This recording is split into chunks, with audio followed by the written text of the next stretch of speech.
ساڵتان لێبێت و لە شارپرێسەوە ئەم کاتتان باش. لە دوای زیاتر لە 20 ساڵمانەوە لە ئەفغانستان دوجار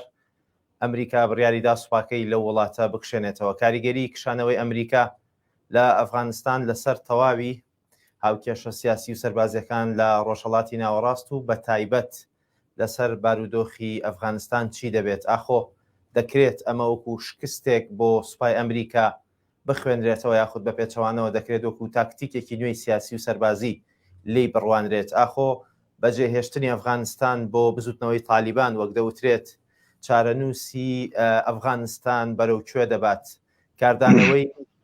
بڕیارەکەی کشانەوەی ئەمریکا لە ئەفغانستان هەم لەسەر ئاستی ناوخۆ لە ئەفغانستان و هەم لەسەر ئاستی تەواوی ڕۆژهەڵاتی ناوەڕاست چین و کاریگەریەکانی چی دەبن؟ بۆ ئەو مەبەستە بۆ گفتوگۆی زیاتر لەو بارەیەوە میوانداری بەڕێز کار و خۆشناو سەرۆکی ئینستیتیوتی توێژینەوەی ئەمریکی کوردیم کردووە. بە سوپاسەوە لە هەولێرەوە ڕاستەوخۆ لەگەڵم دەبێت. سڵاو لەبێ کاک کاروخ، ئەم کاتت باش. دەمەوێت بزانم دەکرێت ئەمە وەکو شکستێک بۆ سوپای ئەمریکا سەیری کشانەوەی ئەمریکا لە ئەفغانستان بکەیت یاخود دەکرێت وەکو تاکتیکێکی نوێ بۆ ئەمریکا بۆ مامەڵەکردن لە ڕۆژهەڵاتی ناوەڕاست تەماشای بکەین؟ بەڵێ سڵاو تێبێ کاکڕاویار و سڵاو لەو بەڕێزانە و لەو هاوڕیانەی کە ئێستا لەگەڵمانن. دیارە ئێمە ئەگەر بمانەوێت شرۆڤەیەک بۆ کێشانەوەی هێزەکانی ئەمریکا بکەین لە ئەفغانستان دەبێت تۆزێ بگەڕینەوە دواوە و دەبێت باس لە هۆکاری بوونی ئەمریکا بکەین لە ئەفغانستان. دیارە ئەمریکا کاتێک کە چۆ ئەفغانستان لە ساڵی 2001 بە شێوەیەکی پلان بۆ داڕێژراو نەچوو، بەڵکو ئەمە ڕیاکشن و ڕەتفەعل و کاردانەوەی ئەو ڕووداوە بوو کە لە 11 سپتەمبەری 2001 ڕوویدا لەسەر دەستی ڕێکخراوی قاعیدە کە دوو بورجی بازرگانی جیهانیان لە نیویۆرک لە شاری نیویۆرک کردە ئامانج. ئەمە وای کرد کە ئەمریکا بیر لە وەکو ڕیاکشنیان وەکو کاردانەوەیەک بیر لە چوونی ئەفغانستان بکاتەوە، چونکە سەرانی قاعیدە ئەو کاتە لە ئەفغانستان بوون بە خودی ئوسامە بن لادنیشەوە کە ڕژێمی تالیبان لەو کاتەدا داڵدەیدا بوون. بۆیە استراتیژیەتێک نەبوو کە بە شێوەیەکی داڕێژرا و پلانێکی استراتیژی ئەمریکا نەبوو کە بچنە ئەفغانستان، بەڵکو ئەوەی کە چوونی ئەمریکا لەلایەن بڕیار کرایەوە کە دەبێت ڕادستی ئوسامە بن لادن و ڕێکخراوی بەسەرانی ڕێکخراوی قاعیدە بکە، بەڵام ئەویان نەکرد. بۆیە ئەمریکا هێرشی سەختی کردە سەر ڕژێمی تالیبان و ئەفغانستان و لە ساڵی 2001 و 2ەوە ئەفغانستانی داگیر کرد. بەڵام ئەوەی ئێستا گۆڕاوە ئەوەیە کە لە سەردەمی ئیدارەی ترامپ واتە ئیدارەی پێشوو بڕیاردرا کە هێزەکان چیتر لە دەرەوەی ئەمریکا بەتایبەت لەو شوێنانەی کە شەڕە بێکۆتاییەکانی ناولێنرا چیتر هێزەکانی ئەمریکا شەڕ نەکەن و گیانی خۆیان بەخت نەکەن، چونکە ئیدارەی پێشووتر ئیدارەی بڵین هەتا ئیدارەی ئۆباماش و ئیدارەی ترامپیش و ئێستاش ئیدارەی بایدن قەناعەتیان هات بەوەی کە گۆڕەپانەکە چۆڵ بکەن بۆ ئەکتەرە نێوخۆیەکان ئەوان کێشەکانی ناوخۆی یەکلا بکەنەوە ئەمریکا چیتر شەڕە بێکۆتاییەکان نەکا و چیتر قوربانی نەدا. پێم وایە ئەوەش دەکاتەوە بۆ کۆمەڵێک فاکتەر. یەکێک لەوانە پێشکەوتنی سەربازی یاخود تەکنۆلۆژیای سەربازی ئەمریکا کە پێویستی بەوە نییە چیتر فوت ئۆن دە گراوند بێت، چیتر بڵین سەربازی لەسەر خاکەکان خاچی کۆمەڵێک وڵات هەبێ، بەڵکو ئەوەی مەبەستی بێ دەتوانێت لە ڕێگای فڕۆکەی درۆن یان تەکنۆلۆژیای سەربازی یان لە ڕێگای گورزی سەربازی ئەو ئامانجانی مەبەستێتی بیکاتە ئامانج. مەبەستە و دەتوێت بڵیت ئەمریکا بە شێوەیەک لە شێوەکان لە ئەفغانستان هەردەمێنێتەوە لە ڕۆژهەڵاتی ناوەڕاست بەگشتی هەردەمێنێتەوە، بەڵام ئەکرێ وەک تاکتیکێکی نوێ تەماشای مانەوەی ئەمریکا بکەین. بەڵێ بەدڵنیاییەوە پێم وایە بەم ژمارە زۆرەی سەرباز لە ئەفغانستان نامێنێتەوە، لە ڕۆژهەڵاتی ناوەڕاستیش بەم ژمارە زۆرە نامێنێتەوە، بەڵام ئەوەی کە دڕوونە لە استراتیژیەتی بایدنا هەیە ئەوەیە کە 650 سەربازی بۆ پاراستنی باڵوێزخانەی ئەمریکا لە کابۆڵ لە پایتەختی ئەفغانستان دەهێڵێتەوە و لە کاتی پێویستیشا گورزی ئاسمانی لە ڕێگای تەکنۆلۆژیای سەربازی فڕۆکەی درۆن و فڕۆکەی بێفڕۆکەوان و هەتا لە ڕێگای بەهێزی ئاسمانیشەوە ئەو ئامانجان ئەو شوێنانی کە بە مەترسی ئەژمار دەکرێن لەسەر بەرژەوەندەکانی ئەمریکا لەناو ئەفغانستان و دەرەوەی ئەفغانستان دەکرێنە ئامانج. بۆیە بایدن ڕاگەیاند کە ئێمە گۆڕەپانی ئەفغانستان بە شێوەیەکی تەواو چۆڵ ناکەین، بەڵام پێم وایە ئەمە نابێتە فریادڕەس بۆ حکوومەتی ئێستای ئەفغانستان، چونکە ڕژێمی بیان بڵین تالیبان و ڕێکخراوی قاعیدە لەلایەکی تر بەتایبەت بزوتنەوەی تالیبان لە باکووری ئەفغانستانە زۆر بەهێزن و ئێستا توانیویان یەک لەسەر سەی خاچی ئەفغانستان داگیر بکەن و دوای نەمانی بزوتنەوەی تالیبان دەکەی ئەمەوێ بزانم بەگشتی لێکەوتەکانی ئەم بڕیاری ئەمریکا چی دەبن بە تایبەت بۆ سەر ئەفغانستان. بەڵێ پێم وایە لێکەوتەی سەرەکی کاگڕاڤیار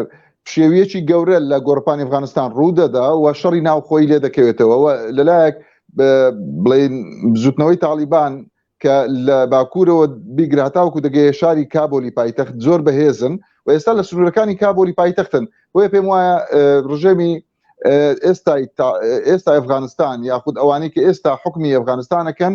بەو شێوەیە ناتوانن خۆیان ڕابگرن لە نێوان 6 مانگ بۆ ساڵێکە پێم وایە ئەوان وەکو پێویست ناتوانن بەرگری لە پایتەختی ئەفغانستانیش لە شاری کابۆلیش بکەن بەڵکو ئەویش بەهۆی بەهێزی بزوتنەوەی تالیبانەوە پێم وایە کۆنتترۆلی شاری کابۆل دەکاوە شەڕێکی ناوخۆی گەورە ڕوودەدا ئەمە لەلایەکی تر لە باشووری ئەفغانستانە کۆمەڵێک هێز و لایەنی تر هەن گروپی مەذهبی شیعە هەن هێزی شیعە مەذهب هەن و جگەلەوە تورکمان هەن کۆمەڵێک پێکهاتەی تری نەتەوەیی هەن کە ئەوانە دژی هێزەکانی تالیبان دژی بزوتنەوەی تالیبان ئەجەنگن لە ئێستا خۆیان حاضر کردو بۆیە ئەمریکا وەکو باسم کرد ئامادە نیە چیتر شەڕ بێکۆتاییەکان بکە و بەڵکو گۆڕەپانەکە بۆ ئەکتەرە ناوخۆی و لۆکاڵیەکان نێوان تالیبان و ئەمریکا کە لە قەتەر زۆرینەی دانستانەکانی بەڕێوەچوون دەکەوێتە کوێی هاوکێشەکەەوە. ئەم ڕێکەوتنە ڕاستە بە نێوەنگیری دەوحا بەندی ڕێکەوتنەکە بن اینجا ئەمریکا وەکو لە ڕێکەوتنەکەی هاتووە دەبێ لە 11 سپتەمبەری ئەم ساڵ واتە دوای نزیکەی 2 مانگی تر تەواوی هێزەکانی بچێشێتەوە نەکەر ئەمریکا بەڵکو ئەو هاوپەیمانێتی دروست بووە دژی تیرۆر ئەڵمانیا هەموو هێزەکانی کشاندۆتەوە ئیتالیا هەموو هێزەکانی کشاندۆتەوە بەریتانیا ئەمڕۆ ڕایگەیاند کە ڕێژێکی زۆر کەم لە هێزەکان دەهێڵێتەوە بۆ پاراستنی نێردە دیبلۆماتەکانیان ئەگەر نا هەموو هێزەکان دەکشێنەوە بەڵام ئەوەی کە ڕوونە ئەوەیە تاوەکو ئێستا بەگوێری ئەو هەڵسوکەوتانی کە بزوتنەوەی تالیبان ئەنجامی داوە کە شار دوای شار قەزا دوای قەزا ناحیە دوای ناحیە دەگرێت و ڕێزی لەم ڕێکەوتنەی نەگرتووە کە بە نێوەنگیری دەوحا یا بە نێوەنگیری قەتەر واژوو کراوە و پێم وایە کە لە کۆتاییدا بزوتنەوەی تالیبان دەتوانێت کابۆلی پایتەختیش داگیر بکات و ڕژێمەکەی ئێستاش لە پایتەخت دوور کاتەوە ئەگەر بێت و ئەمریکا بە گورزێکی جەرگبەر ڕۆبەڕۆی بزوتنەوەی تالیبان نەبێتەوە. زۆر باشە پەیوەندیدار بە عێراق و هەرێمی کوردستانی شەوەک دەزانین لە دوای ساڵی 2023 ئەمریکا تەنیا لە ئەفغانستان نییە لە عێراقیشەیە بە قورساریەکی سەربازی و سیاسی گەورەوە لە عێراقا ململانەکانی لەگەڵ ئێران و تەواوی نایارەکانی لە ڕۆژهەڵاتی ناوەڕاست لە عێراق لە پلەیەکی زۆر بەرزدایە هێشتا بە قورسی لێرەیە و ساڵی ڕابردوو باز لە کشانەوەی یاخود دروستکردنی فشاری بەهێز بۆ ناچارکردنی ئەمریکا بۆ کشانەوە لە عێراق دەکرا هێزە شیعیەکان لە عێراق دەنگێکی بەرزیان هەبوو بۆ فشارخستنە سەر شەقامی عێراقی بۆ دوورخستنەوەی هێزەکان و کشانەوەی هێزەکانی ئەمریکا لە عێراق پێتان وایە ئەمانە تا چەند پەیوەندیدارن بەیەکەوە تا چەند کشانەوەی ئەمریکا لە ئەفغانستان کاریگەر دەبێت لەسەر عێراقیش. بەڵێ دیارە استراتیژیەتی ئیدارەی بایدن ئیدارەی نوێی ئەمریکا لە دوای دەست بەکاربوونی بایدن لە 21 2021 زیاتر تەرکیز و فۆکەس خستنە سەر چین و رووسایە واتە کەمتر گرنگی بە ڕۆژهەڵاتی ناوەڕاست و بەم ناوچەیە دەدا بەڵکو هەموو هەوڵێک دەدا بایدن کە فۆکەس بخاتە سەر شێوازی بەرەنگاربوونەوەی هەژمونی چین و هەژمونی رووسیا بۆیە ئەم بڵێن پلانەی کە بایدن هەیەی ئەوەیە کە بە شێوەیەکی گشتی هێزەکانی لە ڕۆژهەڵاتی ناوەڕاستە کەم کاتەوە بەڵام ئەو مانایوانیە کە هاوشێوەی ئەفغانستان لە عێراقیش بە تەواوی ئەمریکا دەکشێتەوە چونکە پێگەی جیۆپۆلیتیکی عێراق جیاواز لە ئەفغانستان و ئەفغانستان بەڕاستی بەو شێوەیە گرنگیەکی ئەو تۆی نەمابوو بۆ ئەمریکا بۆیە بەو شێوەیە کشایەوە بەڵام پێم وانیە یاخود لە ناو ئەمریکا هێزەکانی لە عێراق بکشێنێتەوە کە دیارە ئێستا خۆتەزانی کاگراڤیار کە دوو گەڕی دانوستان بۆ پێداچوونەوە بە ڕێکەوتنی استراتیژی نێوان عێراق ئەمریکا بەڕێوە چووە زاوڕۆکرێ لە مانگی داهات و لە مانگی مانگی هەشتا گەڕی دوارەمی دانەکانی نوێکردنەوەی ئیتفاقی استراتیژیان دایلۆژی استراتیژی بەڕێوە بچێن لە سێگەڕی ڕابردوو ڕێکن کراوە لەسەوەی کە هێزەکان ئەمریکا لە عێراق لە بڵێن مەهام و ئەرچی سازی شەڕکردەوە بگۆڕ بۆ ئەرچی ڕاوێژکاری یعنی هەتا هێزەکەش زۆر کراوەتەوە خۆتەزانی کە جگەی 5 سەرباز لە عێراق سەربازی ئەمریکی ئێستا ژمارەیە ژمارەیە واتە 1500 سەرباز لە عێراق ماون و ئەم پێدانی ڕاوێژە هێزەکانی سوپای عراق و هێزەکانی پێشمەرگە بەشێوەیەکی ڕسمی ئەمانە هێزی شەڕکەر نین. بۆیە پێم وایە کە لە چوارچێوەی نوێنەوەی ڕێکەوتنی استراتیژی لە نێوان عراق و ئەمریکایە کە پێم وایە واژووکردن ڕێکەوتنە دەکەوێتە دوای هەڵبژاردنەکانی عراق لە مانجیدا کە بڕیارە لە مانجیدا ئەنجام بدرێت. شێوازی مانەوە هێزەکانی ئەمریکا لە عراقا لە هێزی قڕەوە دەگۆڕێ بۆ هێزی ڕایشکە و پێم وانە بە شێوەیەکی یەکجارەکی عراق بکشێەوە وەساکە گۆڕانەکە چۆر بکەن بۆ ئێران و بۆ ئەم نێرانەی ئەمریکا کاتێکدا باست لەوە کرد کە ئێستا باروخی ئێستای عراق وەکو ئەفغانستان نیە، هێشتا گرنگی مادام هێشتا گرنگی ماوە بۆ ئەمریکا لە عراق، هێشتا بەرژەوەندەکانی لە عراق هەن کەواتە دەکرێت لە چەند ساڵی داهاتوودا هەمان سیناکە لە ئەفغانستان ڕوودەدات لێرەش دووبارە بێتەوە بەتایبەت لەوە دێت کە بەشێکی زۆر لە سیاسەتی ناوەڕاستیان وایە ئەمریکایانە دوژمنی هەتاهەتایی هەیە بۆ ئەوەی هەیە دەگوترێت بەرژەوەندی کاتێک بەرژەوەندەکانی ئەمریکا لە عراقیش کابنەوە یان بەرەو کۆتە دەکرێت چارەنووسی عراقیش هەمان چارەنووسی ئەفغانستان و بزوتنەوەی تالیبان بێت. بۆ چوونەی جنابەت باست کرد بۆ چوونی هێری کسنجەرە کە دەڵێ ڕاستە، دەڵێ ئەمریکا نە دۆستی هەمیشەیی نە دوژمنی هەمیشەیی هەیە بەڵکو بەرژەوەندی هەمیشەیی هەیە.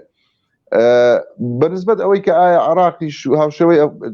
ڕوبەڕووی چارەنووسی هەمان چارەنووسی ئەفغانستان دەبێتەوە، پێم وایە حقیقەتێک هەیە دەبێ بیزانین، ئەویش ئەوەیە ئەمریکا هەتاوەکو ڕۆژی قیامەت لە عراقان نامێنێتەوە. بۆیە دەبێ هێز عراقیەکان و هەتا هەرێمی کوردستانیش لایەنە سیاسیەکان و سەرکردایەتی سیاسی کوردستان هەمیشە ئەو لە بەرچاو بگرن کە ڕۆژێک لە ڕۆژان ئەم هێزەکانی ئەمریکا بە تەواوی لە عراق و لەو ناوچەیە دەکشێنەوە، چونکە ئەمە ینی بۆ هەتاهەتای بڕیار نییە ئەمریکا لە عراقا بمێنێتەوە. بەڵام ئێستا هاوچێشەی هێزەکان ململانی هاوچێشەی ململانەکان لەم ناوچەیە جیاوازە لە ئەفغانستان، بۆیە پێم وانییە بەم زوانە بە تەواوی ئەمریکا دەستبەرداری عراق بێ، چونکە ئەمە بەڕاستی مانای دۆڕانێکی سەختە بۆ ئەمریکا. هاوشێوەی ڤێتنام ئەگەر بێت و لە عراقا بەم شێوە کتوپڕیە هاوشێوەی ئەفغانستان بکشێتەوە، چونکە پێگەی عراق لە ڕووی جیۆپۆلیتیکەوە گرنگە، لە ڕووی عراق سەرچاوێکی گرنگی وزێ لەم ناوچەیە و عراق بۆتە بربەست لۆ فراوانبوونی هەژمونی ئێران، چونکە ئەوە عراق وا دەکات کە ئێران نەگاتە سەر سنوورەکانی بڵین هیلالی شیعی بەتەواو بەرژەوەندی ئابووریت کرد لە عراق لە ماوەی ڕابردوودا لە بە دیاریکراوی ئەم مانگەی ڕابردوو باز لە کشانەوەی گەورە کۆمپانیا بازرگانی و نەوتەکانی ئەمریکا دەکرێت لە عراق. پێتان وایە ئەمە هەنگاوێکی سەرەتاییە بۆ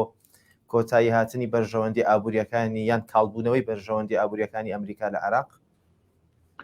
دیارە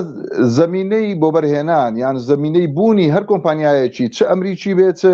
غەیری ئەمریکی بێ ڕۆژاوایی بێ ئەوەیە کە تۆ ئەمن و ئستقرار و ئاسایش هەبێ لە وڵاتە، نەکەر لە عراق لەسەر ئاستی جیهان، ینی هەر هیچ کۆمپانیایەکی وەبەرهێنان یاخود هیچ وەبەرهێنەرێک ناچێت وەبەرهێنان لە شوێنێ بکە کە ئەمن و ئاسایش تێدا بەرقەرار نەبێ. عراق دیارە ئەم سیفەتەی نییە، بەڵام جیاواز لەوە هەرێمی کوردستان دەبینین کە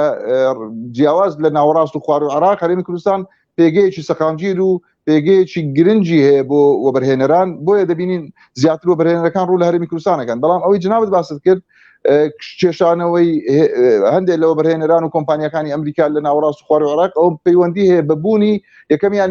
ژمارەیەکی زۆر لە میلیشیەکانی حەشدی شعبی کە ئەمانە بەشێکیان بە وەلایی ناسراون و ئەجندای ئێران جێبەجێ دەکەن و بەشێکی تریان بەڕاستی هەندێک هێزەکانی ئەمریکا دەکەن ئامانجی. ئەم هێزانی ئەمریکا چ هێزی بڵین سەربازی بن یاخود نێردەی دیبلۆماتی یاخود نێردەی بازرگانی و وەبەرهێنەر بن. بۆیە کێشەکە ئەوەیە لە ناوەڕاست و خواری عراق ئەمن و ئاسایش بەرقەرار نییە، بۆیە لەوانەیە بەشێک لە وەبەرهێنەرانی ئەمریکایان کۆمپانیەکانی ئەمریکا و ڕۆژاوا بە شێوەیەکی گشتی بیر لە کشانەوەی کۆمپانیەکانیان بکەنەوە بیر لە چۆڵکردنی ساحەی عراق بکەنەوە. وەرگری سوپاس دەکەم. لە ئەگەری کشانەوەی ئەمریکا لە عراق و لە هەرێمی کوردستان چ چارەنووسێک چاوەڕێی عراق و هەرێم دەکات خاڵی هاوبەش و ناکۆک لە نێوان کشانەوەی ئەمریکا لە ئەفغانستان و لە عراق و هەرێمی کوردستان بەدیدی ئێوە چییە؟ بەڵێ ئەگەر ئەمریکا هاوشێوەی ئەفغانستان بەم شێوە کتوپڕە لە عراقیش بکشێتەوە، هەمان ئەو چارەنووسەی کە چاوەڕوانی ئەفغانستان دەکات کە ئێستا دەبینین ژنەوەی تالیبان نزیک بووتەوە لە سنوورەکانی کابۆل و کێشەیەکی زۆر لە چاوەڕوان دەکرێت لە گۆڕپانی ئەفغانستانە ڕووبدا بەتایبەت شەڕی ناوخۆی ئەفغانستان، هەمان چارەنووس ڕوبەڕووی عراقیش دەبێتەوە بەبوونی کۆمەڵێک هێزی میلیشیایی دەرچوو لە یاسا و ئەم هێزانە دیارە بەشێکیان زۆر بڵین لە دەرەوەی ئەجندای عراق ئەجندای وڵاتانی یەقلیمی جێبەجێ دەکەن ئەم بوونی هێزەکانی میلیشیای حەشدی شعبی لە دەرەوەی دەسەڵات لە دەرەوەی بڵین فەرماندەی گشتی هێزە چەکدارەکانی عراق کە کازمیە یاخود سەرۆک وەزیرانە ئەمە عراق چاوەڕوانی داهاتوویەکی نادیار و پێم وایە داهاتووی عراق لە ناو تونێلێکی تاریکدا دەبێ ئەگەر بێت و هاوشێوەی ئەفغانستان ئەمریکا لە عراقیش بکشێتەوە و ئەم لەلایەک حکوومەتی عراق ئەوەندە بەهێز نییە کە بتوانێت ڕوبەڕووی میلیشیەکان بێتەوە لەلایەکی تر لە هیچ ڕوویەکەوە ژێرخانی ئابووری ژێرخانی سەربازی ژێرخانی سیاسی ژێرخانی هەتا تەندروستیش لە عراق ئەوەندە بەهێز نین کە خۆڕابگرن بەرامبەر بە کێشانەی هێزەکانی ئەمریکا چونکە دەبێت ئەومان لەبیر بێ کاک ڕاویار کە تەنها ئەمریکانیە کە دەکشێتەوە بەڵکو دوای ئەوەی کە ئەمریکا ئەگەر بۆکو دەڵێ داماننا ئەمریکا لە عراق دەستبەرداری عراق بوو کشایەوە ئەوە تەنها ئەمریکانیە بەڵکو هەموو نێتە دیبلۆماتیکانی وڵاتانی ڕۆژاوە ئەوروپا وڵاتانی ناتۆ چی دەبێت پێم وایە هەرێمی کوردستان باردۆخی جیاوازە و ئەگەر جارێک گرنگ بێ ئەمریکا لە عراق بمێنێتەوە 4 جار گرنگە ئەمریکا لە هەرێمی کوردستان بمێنێتەوە چونکە ئێمە لەلایەک ئەگەر بشێ بڵین هەرێمی کوردستان لە ڕووی جوگرافیەوە بەر نەفرەتی جوگرافیا کەوتوین و ئێمە بڵین چوارچێوێکی داخراومان هەیە ناتوانین ئێمە لە هەرێمی کوردستانە ئەگەر ئەمریکا نەبێ بەڕاستی ئەمریکا لە ساڵی 91ەوە لە دوای بڕیاری 688ەوە ئەمریکا فاکتەری سەرەکی پاراستنی قواری هەرێمی کوردستان بووە بۆیە وەکو باسم کرد ئەگەر جارێک بۆ عراق گرنگ بێت 4 جار بۆ هەرێم گرنگە لەبەر ئەم مەترسیانە یەکەمیان مەترسی ئەم وڵاتانەی ئیقلیمی وڵاتانی دراوسێ مەترسی ئێران مەترسی تورکیا مەترسی هەتا عراقیش دووەم مەترسی دووبارە زیندووبوونەوەی داعش لە ناوچە جێناکۆکان یان ناوچەکانی دەرەوەی بڵین ناوچەکانی جێناکۆچی هەرێمی کوردستان یان ناوچە کوردستانەکانی دەرەوەی هەرێم ئەمانە بەڕاستی ئەگەر بێت و ئەمریکا نەمێنێ داعش دووبارە ئەگەری زیندووبوونەوەی هەیە سێنیان مەترسی حەشدی شعبی دەبینی ئێستا دوای ڕووداوەکانی 16 ئۆکتۆبر گروپەکانی حەشدی شعبی ئێستا لە نزیک سنوورەکانی هەرێمی کوردستانن و لە ناوچە جێناکۆکەکانن و ئەوانە مەترسیەکی جددین ئەگەر بێت و ئەمریکا نەبێ ئەمانە دەبینین ینی بەدەوام هەڕەشە دەکەن چوارەمیشان بەڕاستی مەترسی ئەم ینی هەتا ڕژێمی بڵین حکوومەتی بەغدا چونکە ینی زمانێک نییە دوای هەڵبژاردنەکانی مانجیدە چێ دەسەڵات دەگرێتە دەست لە بەغدا ئەمەش مەترسیێکی جددی ئەگەر ئەمریکا نەبێ بەڕاستی ئەگەر ڕێکەوتنی نێوان هەرێمی کوردستان و بەغدا نەبێتە بڵین جێبەجێ نەکرێ ئەوە هەمیشە بەغدا مەترسیێکی جددیە لە کاتی بەهێزبوونەوەی بۆ سەر قواری هەرێمی کوردستان و ئەگەری پشتگوێخستنی جێبەجێکردنی دەستور ئەمە ئەگەرێکی کراوەیە چونکە دەستوری عراقتاوەکو ئێستا بە شێوەیەکی تەواو جێبەجێ نەکراوە کە ئێمە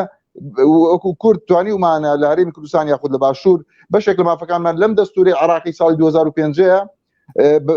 بڵین دەستەبەر ببێ بەڵام بەداخەوە تاوەکو ئێستا جێبەجێ نەکراوە بۆیە بە شێوەیەکی گشتی پێم وایە مەترسیەکان لە هەرێمی کوردستان زۆر زیاتر دەبێت بە کێشانەوە هێزەکانی ئەمریکا ئەگەر جارێک مەترسی هەبێ بۆ عراق 4 جار بۆ ئێمە مەترسیە بۆیە پێویستە ئێمەش لە هەرێمی کوردستان ئەم چەند خاڵت جێبەجێ بکەین یەکەمیان پێم وایە گرنگە لە ئێستادا ناوماڵی کورد ڕێک بخرێتەوە و دەستورێک بۆ هەرێمی کوردستان بنووسرێتەوە بۆ ئەوەی ئێمە دامودەستگاکان بەهێز بکرێن دامودەستگای جێبەجێکردن یاسادانان دادوەری بۆ ئەوەی کە ئێمە سەرنجی ئەمریکا ڕابکێشین بۆ ئەوەی کە هەرێمی کوردستان بە هیچ شێوەیەک چۆڵ نەکاوە و چۆن ئەمنی ئیسرائیل و ئاسایشی ئیسرائیل لە ئەولەویات و لە پرایۆریتی ئەمریکا لەم ناوچێ بە هەمان شێوە ئێمە